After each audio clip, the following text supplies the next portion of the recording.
Hey guys, welcome back to Hot and Steamy, and we'll take a look at the Sega Publisher Weekend sale on Steam. Hold on a second. This is actually the Sega Strategy Bundle that's out on Humble Bundle right now, but it looks really close to the Sega Publisher Weekend that was out about 2 weeks ago on Steam and had all these games on sale. So, with the exclusion of all the Sonic games and the Sonic franchise, all the Total War and strategy games as part of that bundle are now on sale here. So hopefully you didn't buy too many games as part of the Sega Publisher Weekend, but if you didn't buy any at all, most of the games, at least the strategy ones, are right here. So let's get right into it with the $1 tier. Company of Heroes is one of the signature World War II real-time strategy games to date.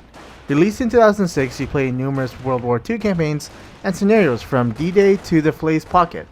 The majority of the game puts you at the lead of the Allied faction, however you can play as the Axis here and there. Definitely a great start to a strategy bundle, especially for $1.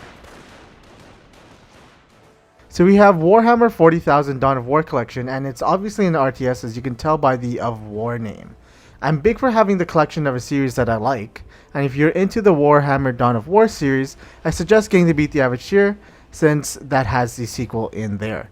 Although this game is 12 years old, its graphics and gameplay have aged decently well and is quite a formidable game. Released in 2006, Medieval 2 Total War is the fourth installment of the Total War series. This game is a great medley of turn-based strategy and real-time strategy battles like the other games, which lets you perform real-time tactics with your troops as they go into battle. There are 22 different factions to play from, with 17 of them being available in the campaign. Rome Total War was released 2 years before Medieval 2 and is the third installment in this RTS series. The main campaign puts you in the control of one of the three Roman families in a time period between 270 BC and 14 AD. This, like many of the Total War games, has a great amount of detail on how you rule your faction. You must manage diplomacy, deploy troops, manage the growth of your nation, and even develop and sustain taxes.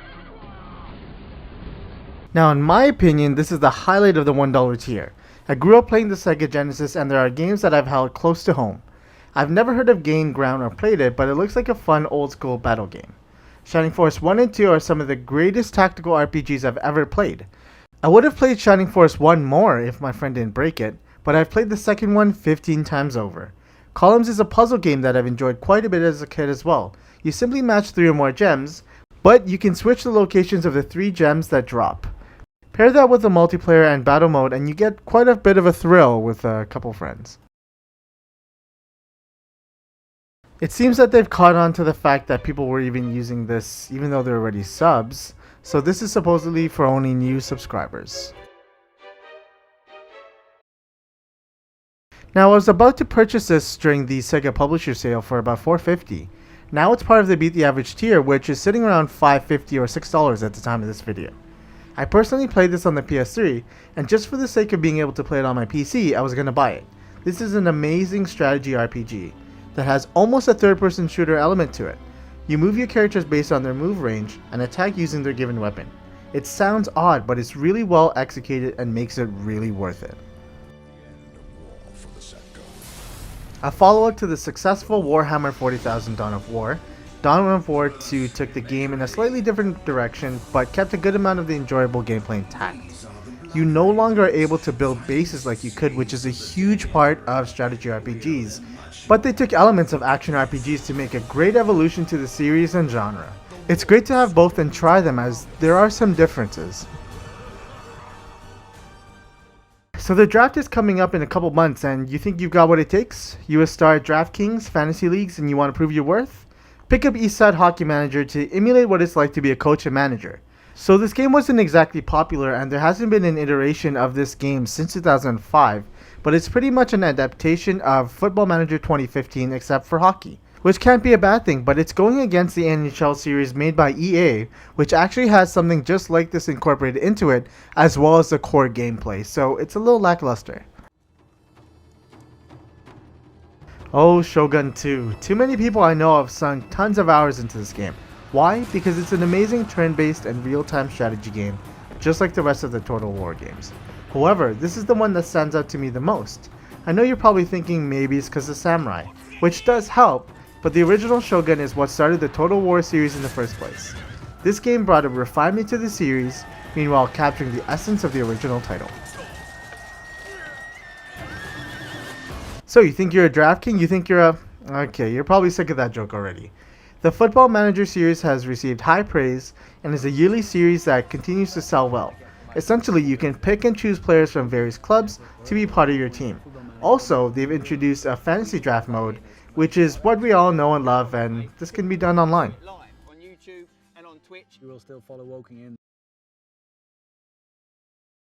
Total War Attila is the latest iteration in the Total War series, and it is a great evolution of the Legendary series. So it takes place around 400 AD, where you play during the Huns period, namely Attila. It feels a little more than just another Total War, and is a nice follow to Total War Rome 2. To complete your library, and to set yourself up for Total War Warhammer coming out this year, it's definitely worth getting. So Company of Heroes 2 is well known as the epitome of World War II real-time strategy games. There wasn't too much change from the original game, besides the resource generation system, better troop visibility while in combat, as well as a weather system, not to mention a new campaign and visual upgrades. If it ain't broke, don't fix it, and I feel like they took that to heart when they made Company of Heroes 2. So with the Sega Strategy Bundle, I think that all of the tiers are worth it. The $12 gets you Total War Attila, as well as the Company of Heroes 2 collection, which by themselves are about $12, $13 each on Steam. If you want to save some money, getting the Beat the Average tier is probably your best bet and best bang for your buck, because Valkyria Chronicles by itself is $5, and at the time of this video the Beat the Average tier is about $4.50. So if you go with the $1 tier, you'll be getting classic strategy games like Shining Force 1 and 2, which are said to be one of the pioneers of the tactical RPG genre. I definitely think you should pick up all parts of this bundle, but if you want to save a little money, go for the Beat the Average tier. You're definitely not missing out, and those games go for more than the Beat the Average itself. So if you like what you saw in today's video, definitely hit that like button and subscribe so you can get updates on any videos that come out for Humble Bundle, Steam sales, and any game reviews that I'm doing. Take care, guys.